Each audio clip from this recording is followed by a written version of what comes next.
O Senhor esteja convosco. Está no meio de nós. Proclamação do Evangelho de Jesus Cristo, segundo Lucas. Glória a vós, Senhor. Naquele tempo, vieram algumas pessoas trazendo notícias a Jesus a respeito dos galileus que Pilatos tinha matado, misturando seu sangue com os sacrifícios que ofereciam. Jesus lhes respondeu: Vós pensais que esses galileus eram mais pecadores do que todos os outros galileus por terem sofrido tal coisa? Eu vos digo que não. Mas se vós não vos converterdes, ireis morrer todos do mesmo modo.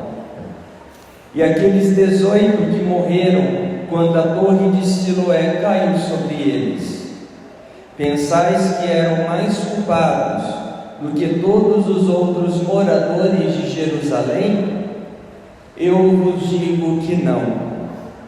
Mas se vós vos converterdes, ireis morrer mas se não vos converterdes, ireis morrer todos do mesmo modo.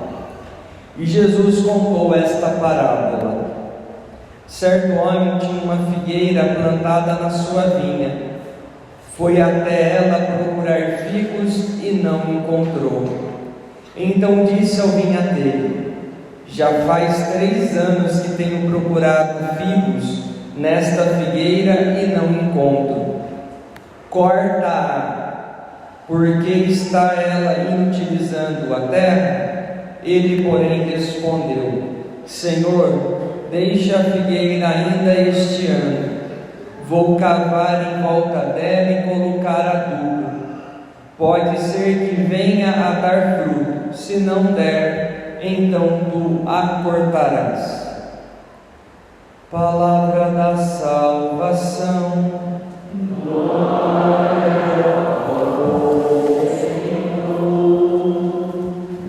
Santo anjo do Senhor, meu zeloso guardador, se a ti me confiou a piedade divina, sempre me rege, me guarde, me governe, me ilumine. Amém.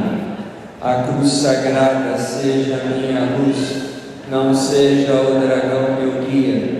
Retira-te, Satanás, nunca me aconselhe coisas vãs. É mal que tu me ofereces, bebe tu mesmo do teu veneno. Amém. Levanta-se Deus, intercedendo a bem-aventurada, sempre Virgem Maria, São Miguel Arcanjo e toda a milícia celeste. Que sejam dispersos teus inimigos e fujam todos quantos vos odeiam. Em nome do Pai, do Filho e do Espírito Santo. Amém. Meus queridos e estimados filhos e filhas, todos nós, pela graça do batismo, nos tornamos discípulos de Jesus. Isso significa imitadores daquilo que Jesus fez, pregou e ensinou. E todos nós, pelo batismo, temos uma vocação em comum. E essa vocação é a vocação à santidade. Como eu sempre digo de uma maneira bem clara para que a gente entenda, santidade nada mais é do que agir e pensar como Deus, de ter atitudes que Jesus teria se estivesse no nosso lugar.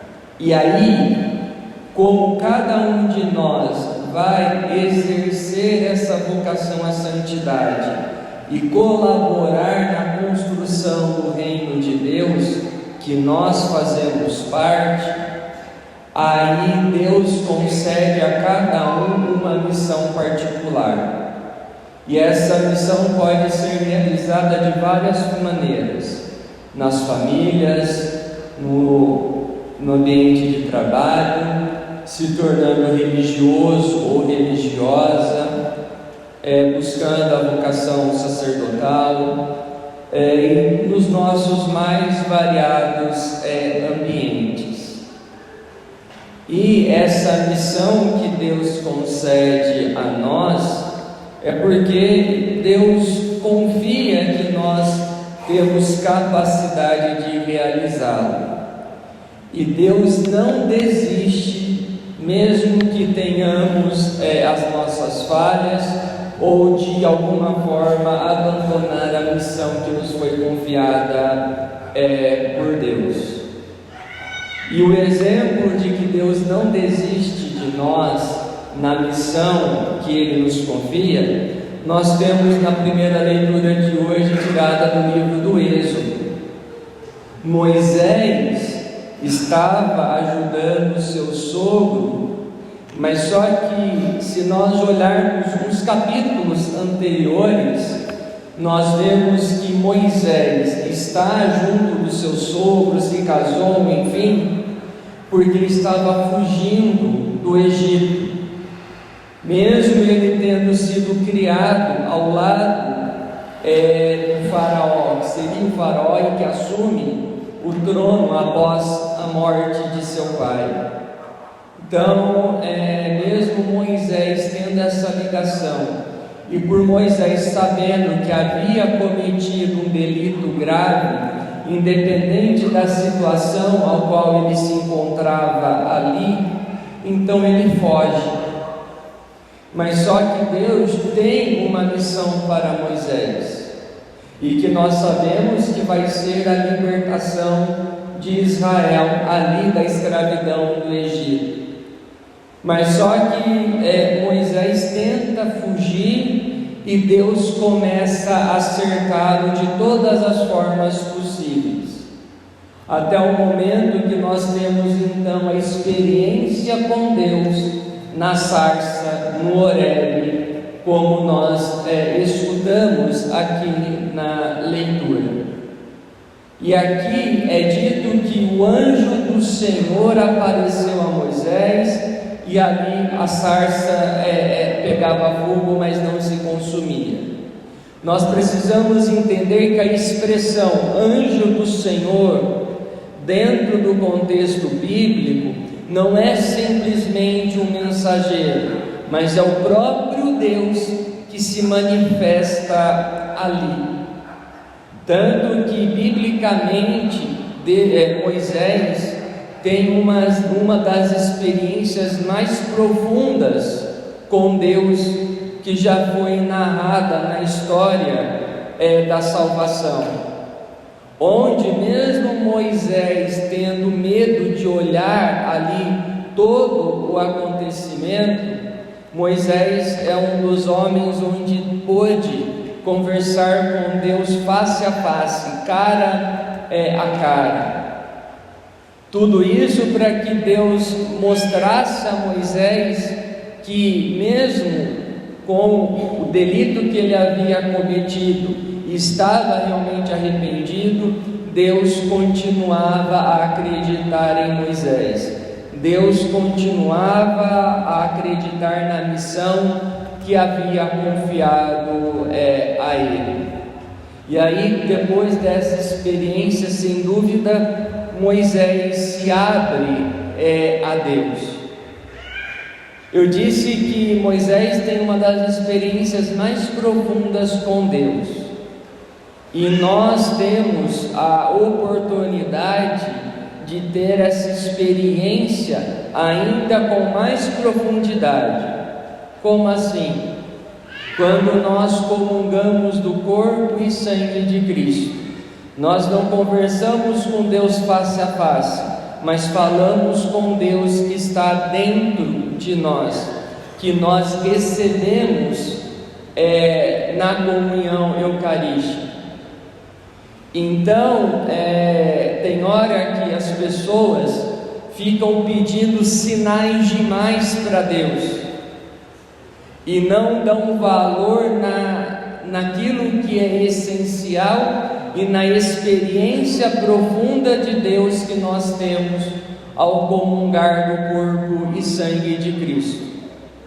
Ao comungar do corpo e sangue de Cristo, é Deus falando: siga em frente, eu confio em você, continue a missão, eu acredito em você. E aí então não cabe a nós a murmuração ou qualquer tipo de reclamação.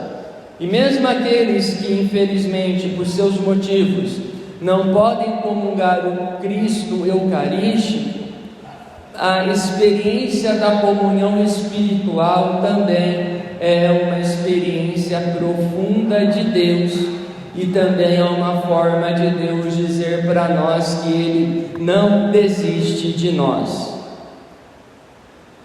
E aí precisamos olhar para nós, para dentro de nós, e ver se estamos conseguindo realizar a missão que Deus confiou a nós pela vocação à santidade.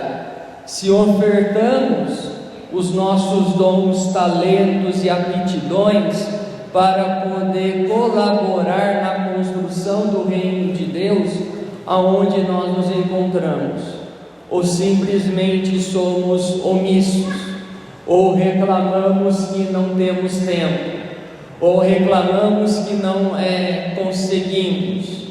E aí tem vezes que quando convidamos pessoas para poder trabalhar na vida de comunidade, a reclamação é: ah, padre, se o dia tivesse 48 horas ou mais de 24 horas, eu não conseguiria. Mentira, é falta de prioridade.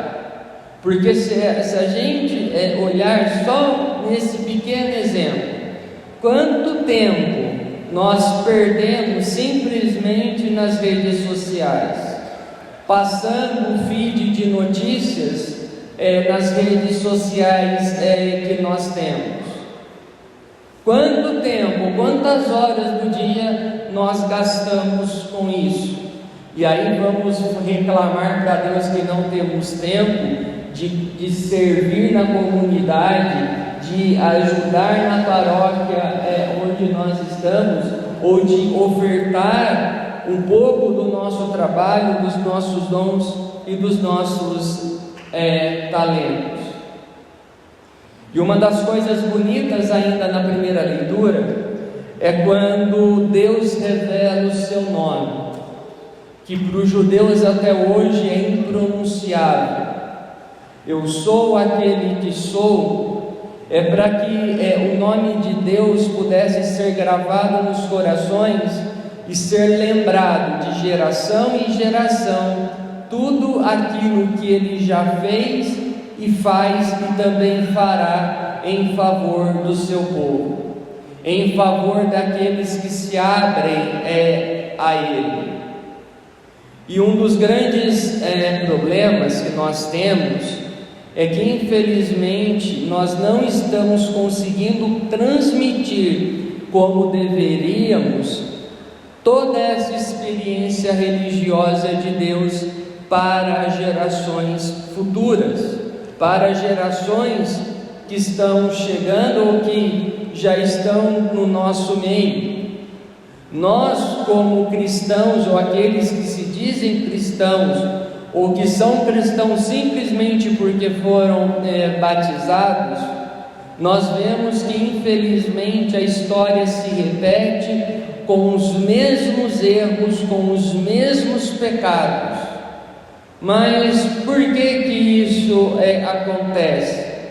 É que tem hora que falar de Deus, ou nós falamos de Moisés, ou da experiência bíblica, ou da história da salvação, parece que é algo distante, ou mais ainda, parece que simplesmente é uma história que foi contada e passada e nada mais, não fatos que realmente se realizaram ou se concretizaram dentro da experiência religiosa de Israel, dos apóstolos, das primeiras comunidades, até chegar nos nossos dias. E o que mais me incomoda e deixa irritado é quando eu vejo pessoas usando discurso religioso simplesmente para poder tirar proveito dos outros. Usar o discurso religioso para poder conseguir o que quer ou as coisas da maneira que quer, infiltrando no nosso meio ideologias que não tem nada a ver com Jesus Cristo, ideologias que estão muito distantes de Jesus Cristo, e desculpe a expressão, onde até mesmo por conta dessas ideologias foi jogado no lixo o mandamento evangélico da opção preferencial pelos pobres, maculado pela teologia da libertação, maculado pela ideologia até mesmo do comunismo, que se utilizou desse preceito evangélico para poder humilhar as pessoas e até mesmo afastar as pessoas de Deus, ou apresentar uma ideia de Deus totalmente diferente daquela que foi pregada e ensinada por Jesus Cristo. E podem ter certeza que se não for nessa terra, na outra, quando estivermos frente a frente com Deus, teremos que prestar contas dessas atitudes. E é isso que o Evangelho da celebração no dia de hoje nos chama a atenção. Como assim? Tem hora que quando muitos vêm se confessar, tem hora que é interessante o que a gente ouve. Como assim? Padre, estou confessando esse pecado, mas não são pecados graves, né? Eu não tenho pecado mortal, porque são coisas do dia a dia. Daí eu penso comigo, se não tem pecado mortal, então por que está confessando? Porque a confissão e o pecado mortal é o que rompe com a comunhão com Deus, ou gosta sempre de falar que o seu pecado não é pecado grave ou mortal pelo pecado dos outros, falando do pecado dos vizinhos, ou como alguns falam, padre, eu não tenho pecado grave, eu não matei, eu não roubei como muitos ou alguns então só estou aqui para poder colocar em dia. No Evangelho vieram os fofoqueiros falar para Jesus dos homens que foram mortos por Pilatos, como dizendo, está vendo? Eles foram mortos porque, olha só, descumpriram a lei, cometeram algum crime, enfim, e por isso estão ali, foram falar para Jesus. Mas Jesus dá uma invertida de mestre nessas pessoas. Quando Jesus fala, mas isso é problema deles, e vocês? Isso é com eles, mas e vocês? Porque se não se converterem, terão o mesmo fim. Aí provavelmente a pessoa murcha diante de Jesus. E quando eu falo aqui do pecado mortal, só para que a gente entenda, os 10 mandamentos, de maneira bem simples. Então, se eu não amo a Deus sobre todas as coisas, não guardo os domingos e festas, eu estou em situação de pecado mortal. Ou, por exemplo, não cuida dos pais, não respeita os pais, não cuida dos pais da velhice, ou quando falta ali a saúde, deixa realmente de lado, ou faz de maneira forçada e mal feita, não está honrando pai e mãe, é pecado mortal. Ou quando se tem ressentimento, mágoa ou ódio de alguém, é como se matasse a pessoa dentro de nós. E não matar é um dos pecados, um dos mandamentos, dos 10 mandamentos.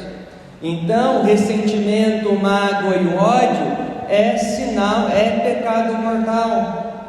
Ou quando vamos com a fofoquinha e aí levantamos falso testemunho. Escutamos uma coisa e aumentamos. Nem sabemos se de fato é verdade, ou só porque não vamos com a cara começamos a denegrir a pessoa. Não levantar falso testemunho é um dos 10 mandamentos, então também é pecado mortal. Então, coloquemos a mão na consciência e vejamos se somos tão santos assim, se de fato os nossos pecados são pecadinhos do dia a dia, ou se são pecados mortais. E o que o outro fez, deixou de fazer, é problema dele. São eles que vão ter que prestar contas da vida dele a Deus e não nós.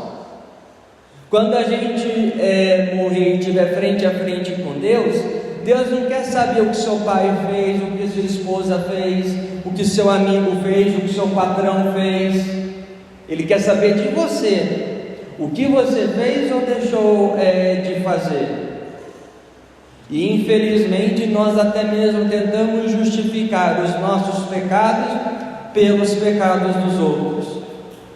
Porque fulano fez, olha só, se fulano fez, quem sou eu? Quem tem esse discurso é porque não quer mudar de vida, é porque desejou e quis ter aquela atitude ruim, ter aquela atitude pecaminosa. E chega ao cúmulo realmente das pessoas ficarem horrorizadas pelo pecado alheio e não conseguem ficar horrorizadas com o próprio pecado. Eu já citei esse exemplo, mas só para que a gente entenda. Há uns anos atrás, uma pessoa veio se confessar, e aí ela falou seus pecados, aí depois disse que eu deveria chamar a atenção de 2 pessoas de uma determinada missa, enfim, porque elas viviam uma situação irregular e elas comungavam. E aí elas não deveriam comungar e que eu deveria falar com aquelas 2 pessoas. Eu disse: primeiro, não vou porque não é problema meu. E segundo, se elas vêm na missa todo domingo, elas têm consciência. Se elas comungam e sabem que não deveriam comungar, elas têm consciência. E terceiro, eu falei para a pessoa o seguinte: você me falou esse pecado que você cometeu há mais ou menos 6, 8 meses atrás. Então, esse pecado, você também não deveria estar comungando há 8 meses, da mesma forma que você fala que aqueles não deveriam estar comungando, porque você também está em situação de pecado mortal. Aí a confissão fica um silêncio. Aí a gente consegue ouvir até a respiração da pessoa. Então, nós precisamos entender que antes de ficar querendo apontar dedo nos outros, na ferida dos outros ou algo assim, nós não podemos esquecer que o processo de conversão é individual. Como comunidade, nós podemos nos ajudar, mas no fim, a decisão a ser tomada ou não, o caminho a ser seguido ou não, a escolha é de cada um de nós. E nós vamos ter que prestar contas a Deus. E quando Jesus fala no Evangelho que se eles não mudarem, eles também iriam morrer, esse morrer de Jesus aqui não é só a questão física, mas diz respeito à morte na eternidade. Em outras palavras, o inferno. É que falar de céu e inferno hoje parece algo de outro mundo, e nós não podemos esquecer dessa realidade, e que no fim da vida seremos julgados, ou vamos merecer um caminho, ou vamos merecer outro. E Deus, em Jesus Cristo, a salvação já nos foi dada. O dom da salvação, de morar com Deus na eternidade, já nos foi dado. A questão é se nós vamos permanecer com esse dom até o fim da vida. E aí são as escolhas de cada um de nós. E Deus dá oportunidades quando nós nos arrependemos. Deus nos dá oportunidades quando nós nos arrependemos e permitimos que Ele haja através de nós. E tanto que no final do Evangelho, quando o dono da vinha manda primeiro cortar a figueira, porque ela já não dá frutos, o vinhateiro ainda fala: não, espera mais um tempo, vou colocar adubo, vou cuidar dessa figueira, e aí vamos ver se dentro de um ano ali ela dará frutos. Se não der, aí sim então ela será cortada. Em outras palavras, no fim da nossa vida, não adianta dizer para Deus: eu não sabia. Não vai adiantar dizer para Deus: não, como? Eu não sabia disso. Sabia, nós sabíamos, nós sabemos o caminho que devemos trilhar. Se não formos para o caminho do bem e optamos pelo caminho do mal, nós sabíamos sim aonde isso poderia chegar e onde isso poderia nos levar.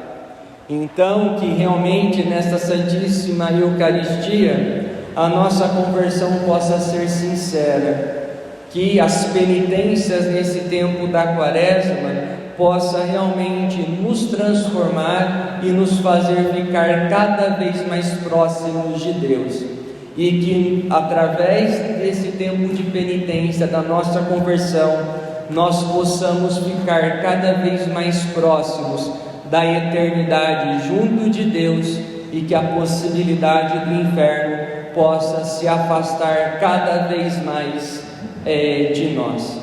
Que Deus realmente nos ajude, que Deus nos dê força e que nós nos permitamos guiar por Ele. Num instante de silêncio, meditemos ainda sobre a Palavra de Deus e que ela dê seus frutos na vida de cada um de nós. Louvado seja nosso Senhor Jesus Cristo.